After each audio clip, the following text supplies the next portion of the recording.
नमो भगवते तस्मै कृष्णाय अद्भुत कर्मणे रूप नाम विभेदेन जगत क्रीडति यो यतः મંચસ્થ અમારા પરિવારના આચાર્ય બાળકો અને ખાસ તો આજનો ઉત્સવ નાયક અમારા આત્મીય પૌત્ર ચિરંજીવી પ્રથમેશ કુમાર, જેનો આજે 21મા વર્ષમાં પ્રવેશ થવા જઈ રહ્યો છે. સંપૂર્ણ નાગરિકતા મળે ભારતીય સંવિધાન પ્રમાણે 21 વર્ષે સંપૂર્ણ નાગરિકતા બને. અને ખરેખર જે હમણાં પૂર્વમાં યદુનાથજી કહ્યું એમ અમારા ઘરમાં 7 પેઢીથી અમારી 7મી પેઢીએ શ્રી રમણલાલજી મહારાજ મથુરામાં થયા. શ્રી ગોકુલનાથજી ઉપર ખૂબ જ એમની આસક્તિ. આપશ્રીના તો જીવનના અનેક પ્રસંગો છે કે જેમાં પ્રત્યક્ષ એમને શ્રી ગોકુલેશનો સહાનુભાવ થયો હોય. અને એટલી કડક મેળ અને મર્યાદથી આપ રહેતા.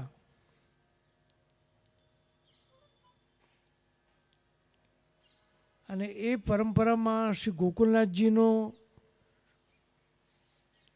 જે આસક્તિ હતી એ આજે 7 પેઢી પછી પણ એટલી દ્રઢ છે. આપણે એમ વિચારીએ તો શ્રી મહાપ્રભુજી, શ્રી ગુસાઈજી, શ્રી હરિરાયજી, શ્રી ગોકુલનાથજી, આ બધા એવા મહાન આચાર્યો જેમના અનેક ગ્રંથો, પુષ્ટિ માર્ગનું વિપુલ સાહિત્ય એમને આભારી છે. એમાંના એક શ્રી ગોકુલનાથજી માલા તિલકના રક્ષણહાર.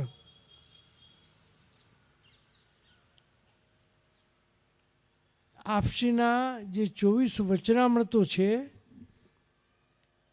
બહુ સુંદર અને અદ્ભુત છે. આજે બાવા એના ઉપર જ વચનામૃત કરવાના છે.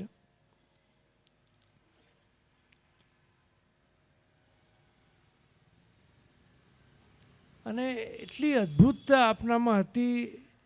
અને શ્રી મહાપ્રભુજીમાં, શ્રી ગુસાઈજીમાં પણ એટલી આપની આસક્તિ હતી.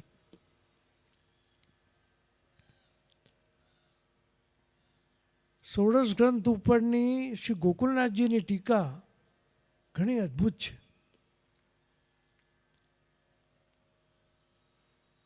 આપના બનાવેલા અનેક ગ્રંથો, આજે તો સમય નથી, અમારે તો આજે સાંભળવાનું છે. પણ એક જ પ્રસંગ હું આપને કહું કે શ્રી ગોકુલનાથજીનો જન્મદિવસ હતો અને બધા વૈષ્ણવોને મહાપ્રસાદ માટે આમંત્રિત કર્યા હતા. અને બધાને પોતે પીરસતા હતા.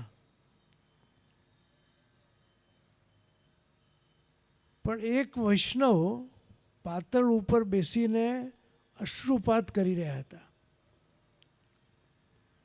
તો ઘણાને દુઃખ થયું કે આજે આવા શુભ મંગલ પ્રસંગે આ કેમ અમંગલ કરે છે. જઈને શ્રી ગોકુલેશને કહ્યું કે કૃપાનાથ, આપ જરા પધારીને જુઓ કે આ જીવ કેમ દુઃખી થઈને રડી રહ્યા છે, એ શું ઈચ્છા રાખે છે.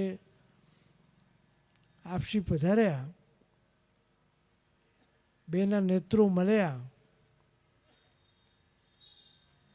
આપ તો અંતર્યામી હતા, તરત સમજી ગયા અને આજ્ઞા કરી કે ભલે તમે ઘેર જવું હોય તો જાઓ. ઉઠીને જતા રહ્યા. આ ઘટના તો બની, પણ બધાને આશ્ચર્ય થયું કે આ શું બન્યું. એમનું અશ્રુપાત કરવું, શ્રી ગોકુલેશનું આજ્ઞા કરવું, જતા રહેવું. ત્યારે 2-3 વૈષ્ણવોએ પૂછ્યું કે કૃપાનાથ, અમને કંઈ સમજાયું નહીં. ત્યારે આપશ્રી કહ્યું કે જો આ વૈષ્ણવ છે ને બહુ નિષ્કંચન છે, એની પાસે સામર્થ્ય નથી. ઘરમાં ઠાકોરજીને લૂણ અને રોટલી મૂકીને આવ્યા છે. ભોગ. અને આ પાત્રમાં પડેલી બધી વિવિધ સામગ્રીઓ એ જુએ છે અને એટલા અંદરથી વ્યથિત થયા કે હું કેવી રીતે આને લઉં. મારા ઠાકોરજીને લૂણ રોટલી ધરીને આવ્યો છું. પણ શ્રી ગોખલે સમજી ગયા અને કહ્યું કે ના તમે જાઓ. એટલે મેં કેમને આજ્ઞા આપી કે ના તમે જાઓ. આવી કૃપા, એટલો અનુગ્રહ અને વૈષ્ણવનો પણ કેટલો ભાવ. આજે તો આપણે મિશ્રી ભોગ કે સૂકો મેવો ધરીને અમે સેવા કરી એ વાતનું ગૌરવ લેતા હોઈએ છીએ. પણ જે વૈષ્ણવ લૂણ રોટલી મૂકીને આવ્યો હતો ને જે વ્યથિત થતો હતો અને એની વ્યથાને શ્રી ગોખલે સમજી ગયા અને એને આજ્ઞા આપી દીધી. એનાથી ઘણું બધું આપણને શીખવા મળે છે. આપણે ત્યાં ઠાકોરજી બિરાજતા હોય પ્રસન્નતાથી તો આપણામાં એમની પ્રસન્નતા આવે.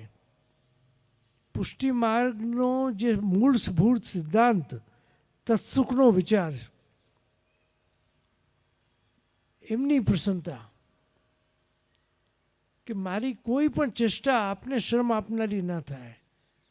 હું શું કરું કે જેથી આપ પ્રસન્ન થાઓ. એ વિચાર જ્યારે આપણામાં આવે તો જો તમે ઠાકોરજી કેટલા પ્રસન્ન થઈ બિરાજે. અને એ તો આપણે વાર્તા સાહિત્યમાં જોયું છે. દામોદરદાસ સંબળવાળા જેવા કે પુરુષોત્તમદાસ શેઠ હોય કે પદ્મનાભદાસજીના છોલા પણ પ્રેમથી આરોગતા હતા. કેમ કે એમાં સ્નેહ હતો. પુષ્ટિ ભક્તિ માર્ગ સ્નેહને આધીન છે અને અનુભવ ગમે છે. જેટલું તમે અનુભવમાં લાવશો અને ઠાકોરજીનું સાનિધ્ય પ્રાપ્ત કરશો એ પોતે જતાવા લાગશે તમને. અનુભવ બિના અનુભવ કા જાનહી જાકો પિયા નહીં ચિત્ત ચોરે. તો ખરેખર અનુભવથી અનુભવ સિદ્ધ થાય. તો એવા મહાન આચાર્ય શ્રી ગોખલેશ, એમના વચનામૃતોનું રસપાન આજે શ્રી ચિરંજીવ પ્રથમેશ બાવા કરાવવાના છે. અને જ્યારે એની પહેલું અહીંયા થયું હતું બે વર્ષ પહેલાં, 3 વર્ષ પહેલાં કાર્યક્રમ, ત્યારે જ અમને ખ્યાલ આવી ગયો હતો કે આ રોકાવાના નથી. અને આને કંઈ કહેવાની જરૂર નથી. આ અમારા પૂર્વજોના આશીર્વાદ રૂપે છે. અને એની વાણીમાં પણ એટલું અદ્ભુતતા છે અને વડીલોનું માન પણ એટલું રાખે છે. આશીર્વાદ ન આપવાના હોય તો પણ અપાઈ જાય. એટલું રેસ્પેક્ટ, એટલું પ્રમાણતા એનામાં છે. એનામાં તો ખરેખર હું તો શ્રી ગોકુલનાથજીના ચરણોમાં એ જ વિનંતી કરું છું કે આપ એના ઉપર કૃપા ઉતરાવો. અને આજથી એનો આરંભ થઈ રહ્યો છે. અને શ્રી ગોખલેશના હૃદયમાં બિરાજે અને એના વચનામૃતોનું પાન આપને ખૂબ આનંદથી કરાવે. અને એમને એમ આગળ વધતા રહે આ બાળકો. કેમ કે આ અમારી ધરોહર છે. વલ્લભકુલમાં વંશ પરંપરામાં પ્રાચીન આચાર્યો પધારે છે.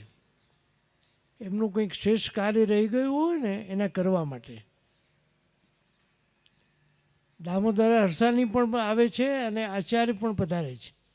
તો આ તો અમારા કોઈ તાજજી કે અમારા કોઈ વડીલ જ પધાર્યા છે અને બધાને રસપાન કરાવી રહ્યા છે. અને બસ એ સામર્થ્યમાં આવે અને આપને બધાને લાભાન્વિત કરતા રહે. અને હું એવા શુભકામના, એવા શુભ આશીર્વાદ આપું છું કે આવી રીતે દર વખતે પોતે વચનામૃતો દ્વારા અમદાવાદમાં તો ઠીક પણ પૂરા વિશ્વમાં એનું પ્રસારણ થતું રહે. અને જેમ એમના પિતાશ્રી આગળ વધ્યા, એમના કાકાઓ આગળ વધ્યા, એમ એ પણ એનાથી પણ આગળ વધે એવી મંગલ કામના રાખી અને મારી વાણીને વિરામ આપું છું. શુભમ.